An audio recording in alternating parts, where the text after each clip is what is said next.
to Wake Up with Nubian Tigers Talk, a podcast brought to you by a group of Black Princetonians where we talk about issues that impact our Black and Brown communities. My name is Michelle Jacobs, and I'm here, as always, with my co-host, Ray Smalls. So, Ray, we are back from our hiatus. It is 2023, and it's all about me. So I heard you were out sunbathing during the hiatus. Mental health wise, it was fantastic. It was, a week off, sunning, relaxing, reading, just the little things you don't get a chance to do while you're running around doing all your day-to-day work or what have you. Yeah, it was terrific. What about you? I was just here chilling, enjoying the holidays with the family. It was good. But we hit 2023 and the crap keeps coming. Yeah. So, as we're recording this, Tyre Nichols has just been killed by the police, and we're getting the public responses to that.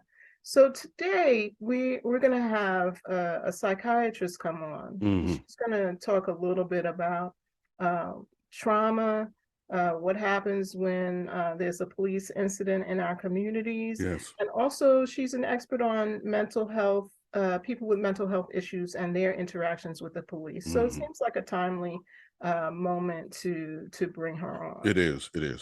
Our guest today is Dr. Sarah Y. Vinson, who is the interim chair of the Department of Psychiatry and Behavioral Science and the director of the Child and Adolescent Psychiatry Fellowship Program at Morehouse School of Medicine. She obtained her undergraduate degree from FAMU and her medical degree from the University of Florida College of Medicine. Her residency in general psychiatry was through Harvard Medical School's Cambridge Health Alliance. She also completed 2 fellowships. One is in forensic psychiatry and the other in adolescent psychiatry. Dr. Vinson's public research examines inequalities in the delivery of mental health services, including the intersections of inadequate mental health care and the criminal justice system. She also writes about the ways those with mental health issues are put at risk when dealing with the police. Welcome to the show, Dr. Vinson. Thank you for having me. Okay, so there's so many issues that are going on in our communities with regard to mental health, but let us start with the fact that many people are feeling traumatized, particularly since the death of Tyre Nichols. And in general, since the COVID matter, we just see people looking traumatized all the time. So can you talk to us a little bit about what is trauma, what causes that, and what you're seeing since the COVID period started? Absolutely. So, trauma is part of the experience of Black people in America and always has been. And even things like highly publicized police killings, they're not new, right? They're able to go viral in a way that's different now. But for instance, in Caste, the author talks about how they used to have lynching postcards and disseminate images of people who've been murdered by white mobs, right? So it's really not that different, right? This is the 2023 iteration of that. So I don't know that it's that our communities are more traumatized than they were in the past, right? We just have a level of access and penetration that looks different now. But when you talk about trauma, at its core, it's something that threatens someone's sense of safety and security in the world. And when you talk about traumatic stress disorders, it is producing a set of symptoms that in some situations may actually help you survive, but then get generalized to environments or to situations where it's not actually adaptive anymore, right? So reacting quickly when your life is genuinely at risk may help you miss that chair being thrown at you by your stepfather. Doing that in school may get you in trouble in ISS, right? And so the burden of trauma has always been disproportionately high in our communities. And so too are the manifestations going to be. And so with COVID, we had a situation where there was a collective societal trauma, but as is the case with all things, there is a disproportionate impact on marginalized communities, including our own, right? And so there wasn't just COVID, there were the school inequities. If you come from a family that can pay a tutor in Kumon Academy and everybody has their own computer, what homeschooling meant for that student looked really different than some of my moms in my public sector clinic where they're trying to do homework off of her cell phone, right? And so all of the ways that COVID was disruptive, all of the ripple effects, psychosocially, apart from the medical losses and the loss of life, which we also know disproportionately impacted our community, because of all the extant, societal inequities, those hit our kids more usually. That was excellent. Thank you. And we're also seeing that since the government and businesses have pushed us to quote unquote get back to normal. We're seeing a lot of, for example, teenagers, young adults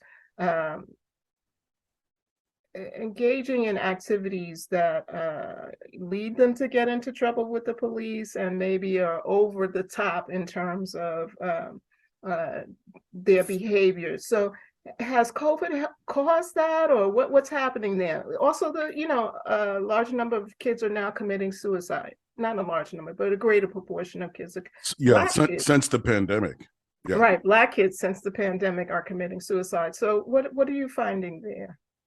Yeah, so the issue of suicidality in youth, we were already seeing some of that pre-COVID. We were already seeing it rise in Black children in particular pre-COVID. What we've seen, though, is that the mental health impacts, the negative mental health impacts, predictably have disproportionately impacted racially marginalized communities too. So we already had that trend happening, and then this kind of poured some gasoline on it. But when it comes to teenagers and behavior and, delinquent activities or acting out, things like that, a lot of times the foundation for that was laid really early on, right? And so as a society, we have chosen not to allocate resources to things that make families stronger, right? We don't have things like decent maternity leave or paternity leave at all in some cases. We don't subsidize childcare in the way that every comparable nation to us does. We do things like put single moms on on-demand work schedules that make it impossible for them to provide adequate supervision for their children, right? There are all these things that we do and have done for a very long time that set people up, that set families up not to be able to give children what they need in order to have a solid foundation. So, COVID was certainly an accelerant, but it's not the boogeyman people are making it out to be. We are paying the consequences of a lack of allocation to resources for children and adolescents in this country. If I could just follow up one more time with Michelle's question about adolescents. Since COVID, right in the middle of it, or right near the beginning of it, Dr. Vinson, we had the George Floyd murder in Minneapolis. And I've been doing some work with my former private school and the students that are there and the faculty. Tell me how George Floyd's murder, along with the pandemic, affected the youth at that point. How were they traumatized even before what went on with Tyre Nichols or any other incident that's happened in the last couple of years? Yeah, so I think it's important to take a step back and think about kind of Black youth as the diverse group of people that they are, right? So for some Black youth, maybe George Floyd's murder was the first time they really sat with a police killing of an unarmed Black man. For a lot of the Black youth I see in public sector clinics or DJJ, they've seen people shot. They know people who've died. So like George Floyd wasn't the wake up call for them. They're like, yeah, that's what happens in my neighborhood, right? So there's a way that I think it was framed as this sea change in this eye-opening event for so many people, but in reality, you have kids who are exposed to that and have been their entire lives. And so it wasn't, I don't think it had the impact on those kids that it may have had for other people in other segments of society, who were, surprised by it. I can't tell you how many forensic evaluations I've done where they knew somebody by the age of 22 who died at the hands of police, who was running away from police, right? And so I think there's a way that, this idea that people are more stressed applies to people who had some degree of separation from that. And there are a lot of people, tragically, who never, ever have had the luxury of being unaware. I mean, social media certainly accelerated all of that. I mean, being able to see that happen, as it unfolded, was re-traumatizing, I'm sure, every time that video was played back.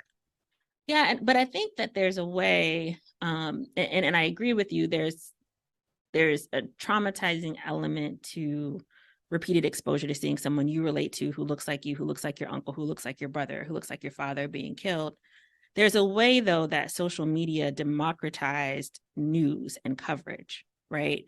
So in another world without social media and that 17-year-old girl with the bravery to stand there and document what was happening, that original police report that mentioned none of that would have been the final say on what happened. And you would have had to depend on probably a white male editor in Minneapolis making a story out of this, which they may or may not have chosen to do, right? And so even when you look at things like Black Lives Matter as a movement overall, I don't know that it's possible without social media, because social media allowed a group of people who have traditionally systematically been kept out of newsrooms, who are not the gatekeepers for what stories get told, to not be the final say on what gets amplified. So I think that social media actually played a really critical role there in a good way, and has in a lot of movements.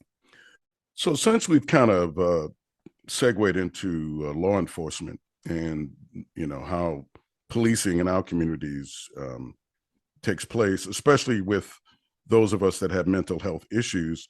I mean, as it stands now, we make up, meaning Black folk make up, a third of the people that are killed by the police that with mental health issues. Can you explain why that is? It's something we see a lot of, right, where you're already marginalized on one count, and then you have something else that further marginalizes you. And there's a way that in our society, just acknowledging the full humanity and the spectrum of feelings that Black people have isn't something we want to do, right? Because if Black people are fully human, then tearing apart Black families and enslaving them is really bad, and America is not so beautiful. And so like the dissonance that introduces to like really accept the full humanity of Black people is one that our country still hasn't really grappled with, right? And so when you're talking about the feelings of Black people, whether it's doctors thinking they don't need as much pain medicine, and doctors still now believe that, or whether it's, Black people don't get depressed, Black people don't get anxious, or it's, they're angry, they can't be psychotic or have some serious mental illness, right? There's a denial of that full spectrum of experience. And so where a white person with mental illness may be given a certain benefit of the doubt or be met with a certain degree of curiosity, you may not see that same thing happen with Black people. Now, that said, we do know that the people with severe mental illness are disproportionately killed by the police, regardless of race. But like all things, it's even more so for Black people. So some of the calls for reform of the police have suggested that the police get better better training on how to deal with people who are having a mental health crisis, right? And so I was just actually reading yesterday where a jurisdiction is saying, yes, we're gonna train the police, and they can go out with some mental health counselors and help that way. So is that really going to work? And what is the data showing us about that kind of approach? So you do so I'll tease that out to two things. So one is, just police training.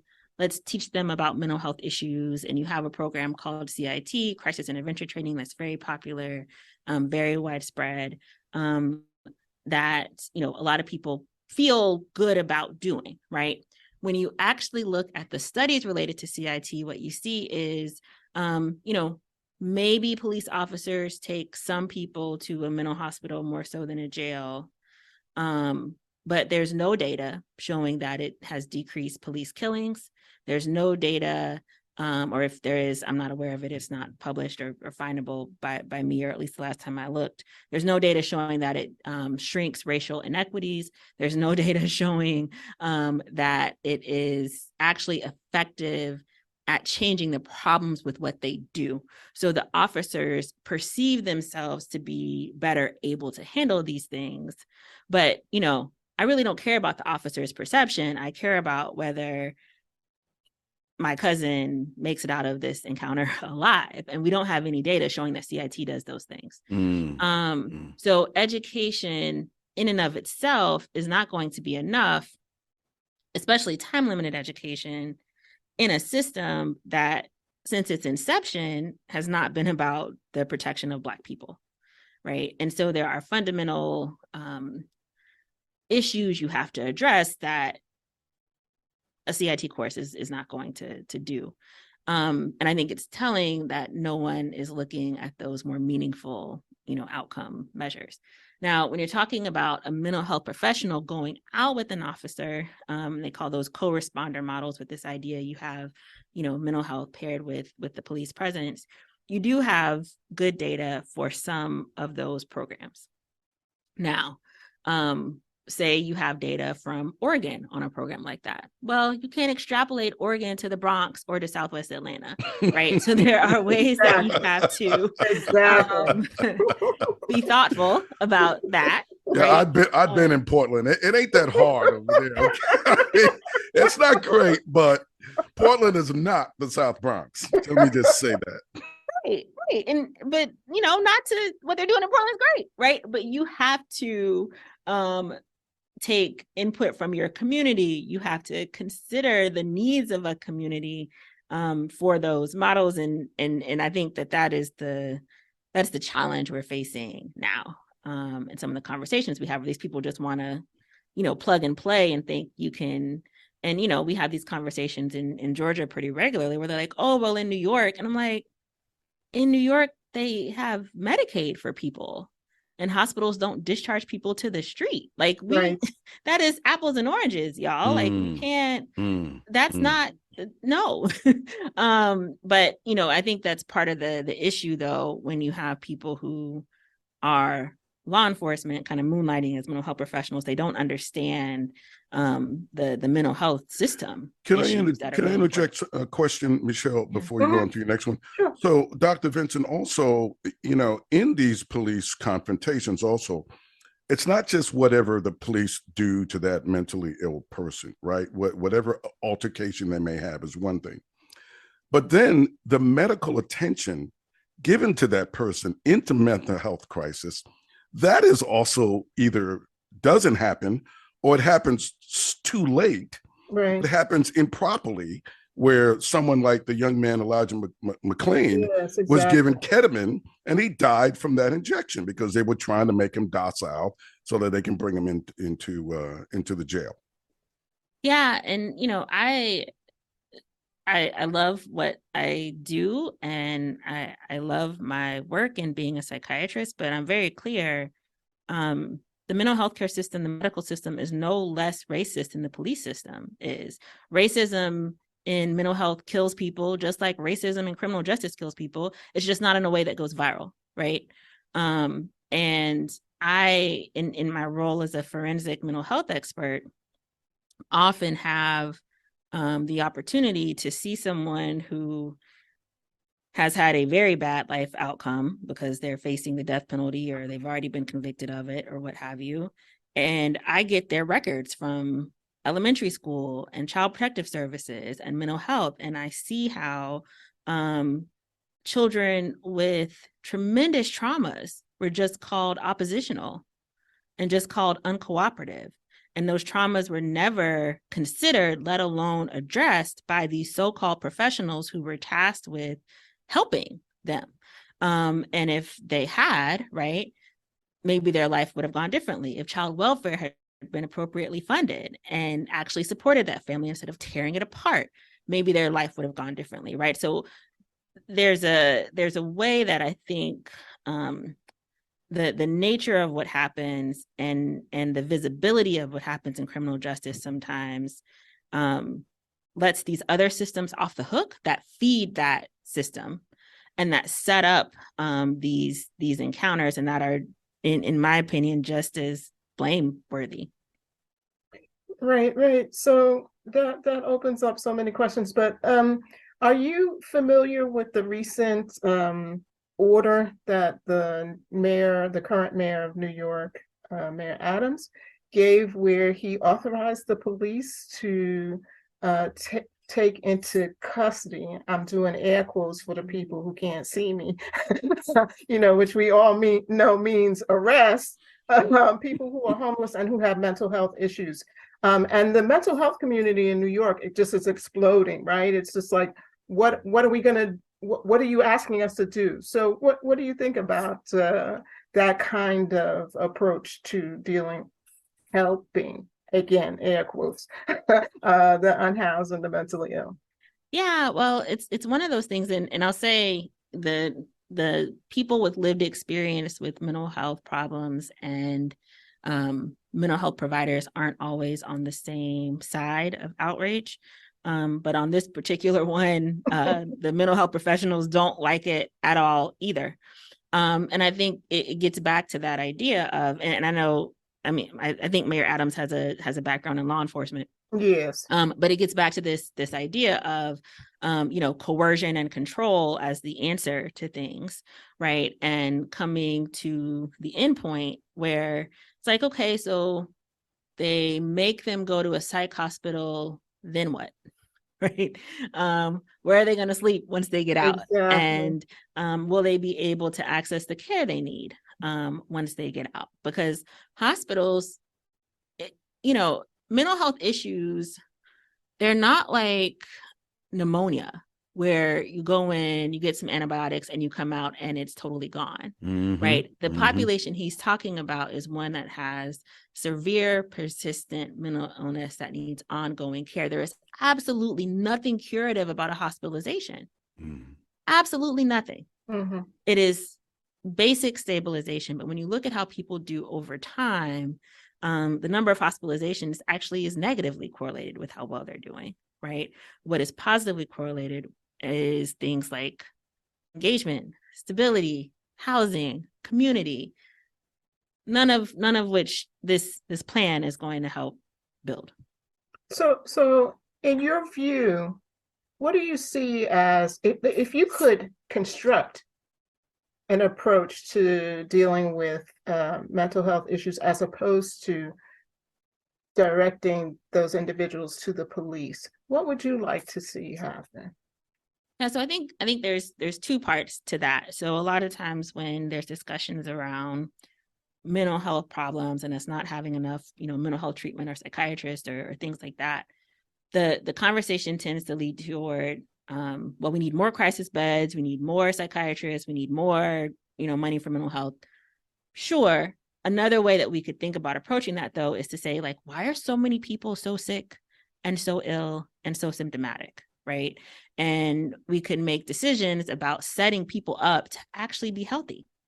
And what sets people up to actually be healthy really doesn't have a whole lot to do with the mental health system or the medical system, right? It has to do with housing, schooling, food, like basic human necessities that, again, as a society, we've decided these things are a privilege, not a right. And we haven't found a way, or we're unwilling to commit to a way to guarantee that people have those things. And so the conversation isn't really about more hospital beds, and it never was. The conversation is about affordability and wealth inequality and housing stability and things like that, which is, a harder conversation for the mayor to have than tell the police to send those people to the hospital. Mm, Right. So mm. totally right. So, as always, we're running short on time, but we want we want to see if we can get the big picture from you, or have a discussion with you about the seeming reluctance in our communities to seek out mental health assistance, particularly when we are many of us suffering from trauma, and then we do self-medication, which leads to addiction. And the families and the individuals are always reluctant to say, let's reach out to have a mind doctor come in and try Mhm. to help us get that straightened out. So, where are we with that? Is our community progressing on that issue, or what's happening there? Yeah, so this is one of those things where you really do see differences generationally. And I'm not sure of your audience demographics, but the millennials and the Gen Zers, it's completely different than my parents' generation in terms of seeking that out. And for what I come across and hear is that they actually want help and have difficulty finding affordable, culturally competent care. And so there definitely is a shift in how help seeking is discussed, and how it's been normalized by a lot of the younger generation. And those barriers, though, sometimes have less to do with stigma and more to do with very practical things like the ways that resources, just aren't allocated to that population. And stigma it's an important thing to consider, but I think there are ways that hospital systems and the mental health industry uses it as a scapegoat, right? Because if stigma is the problem, let's give these Black people some posters. If they experience racism when they try to see your provider, or systematic inequity makes it harder for them to see because you've decided to put all your practices in the suburbs, then again, that's a much harder thing to address, and it puts the onus on you rather than those Black people who don't understand. It's what is it about our system that is not welcoming or accessible to Black people? So sometimes that stigma conversation isn't paired with the very real conversation that needs to be had about barriers and disparate treatment. Can I ask just one quick follow-up with that? Sure. And Michelle mentioned earlier, Dr. Vincent, that some of our members of our group have had mental health issues over the years, and some of us are even in 12-step programs. What has that made a difference for people that are alcoholics and addicts? And why aren't those kind of programs offered to people that have mental health situations, or if they're involved in drugs or alcoholism, that rehab centers aren't the first alternative as opposed to being jailed for an indefinite amount of time? Well, rehab centers and mental health care in general, it's a business, right? And so just like anything else, the bottom line is what drives things. And I grew up in a small town in Northwest Florida, and I genuinely had no concept of people going to rehab for substance use disorders because everyone I saw went to jail. Like, I didn't even know getting treatment was like an option and a thing people did until I was in medical school. And so until again, it comes down to how we've constructed society. And until we decide healthcare is a right, that access is not going to be equitable. And we know that our community, without fail, falls on the wrong side of those inequities. Right. So that's so important. But let me just jump back for a second to the age differential.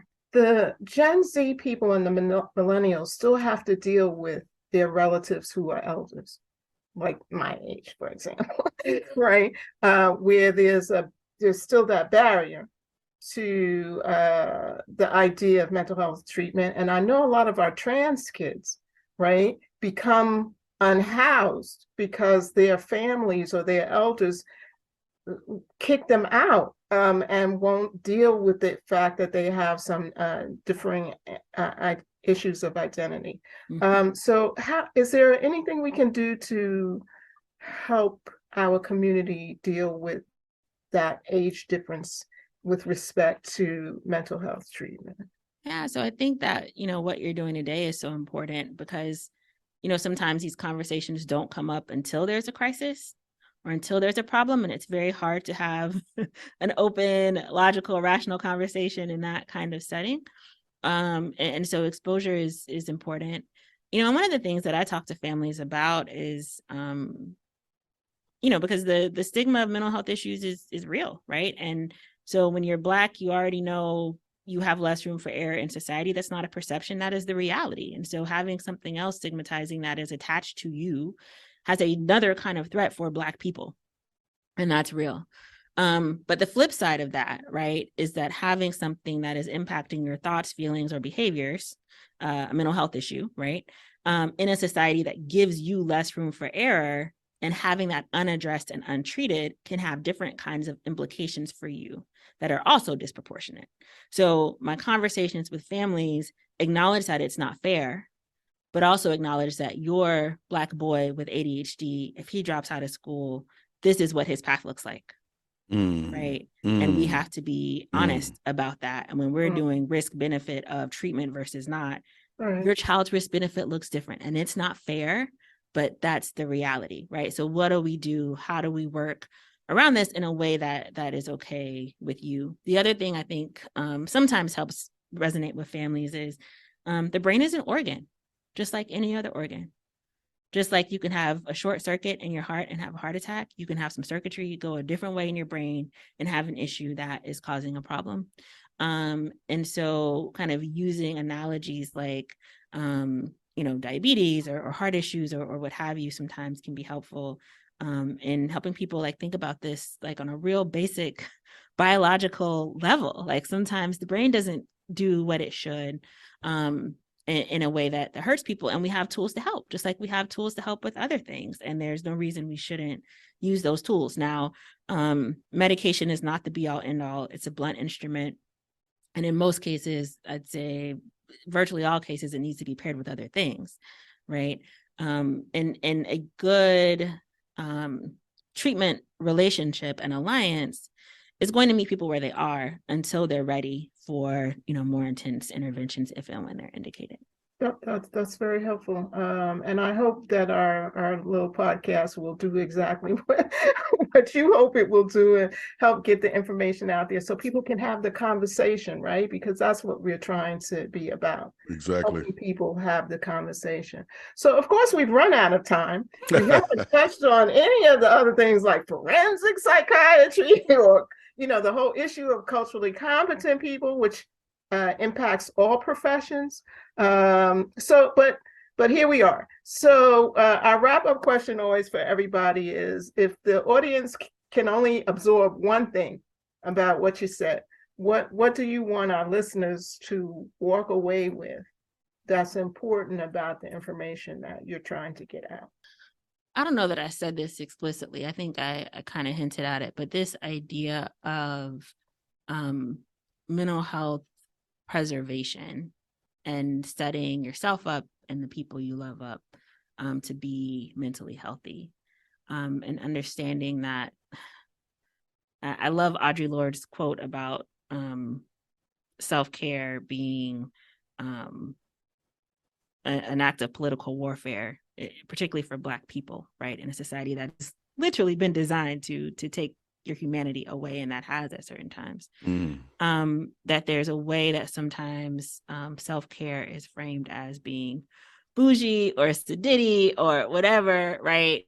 And it's not. Like, it is absolutely necessary in order to do the hard work of advocating for and serving and moving our people forward. That's a great wrap up. Thank you so much, Dr. Vinson. That was wonderful. I feel relaxed already. Wait, be careful, she'll send you a bill.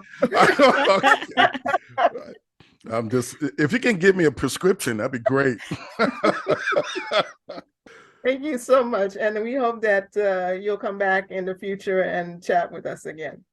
Thank you. So, Michelle, that was fantastic with Dr. Vinson. We talked about at the beginning of the program how we're doing mental health wise, and I talked about how great I felt getting ready, to go back into work and travel and everything again. But, I'm blessed. Okay. There's a lot of people out there that are not that fortunate. Right. And we always have to keep in mind that we are very privileged. Yes. And that privilege operates on many levels, not just black and white, but education, wealth, everything. So we're happy that we're able to have a person like Dr. Vinson's Quality be on the show and help us think through these issues of mental health services in our communities. If you enjoyed what you heard today, visit our website, NubianTigersPodcast.com. In addition to the podcast, we also post a resource page for each subject to provide additional sources of information. Follow us on Twitter. Our handle is @NubianTigers, written as one word. We're also on YouTube on the Nubian Tigers Podcast channel. Our podcast is hosted by Anchor FM, but if you have a favorite podcast app, we're probably on it. Just look for Nubian Tigers Talk. Looking forward to sharing some knowledge with you next time.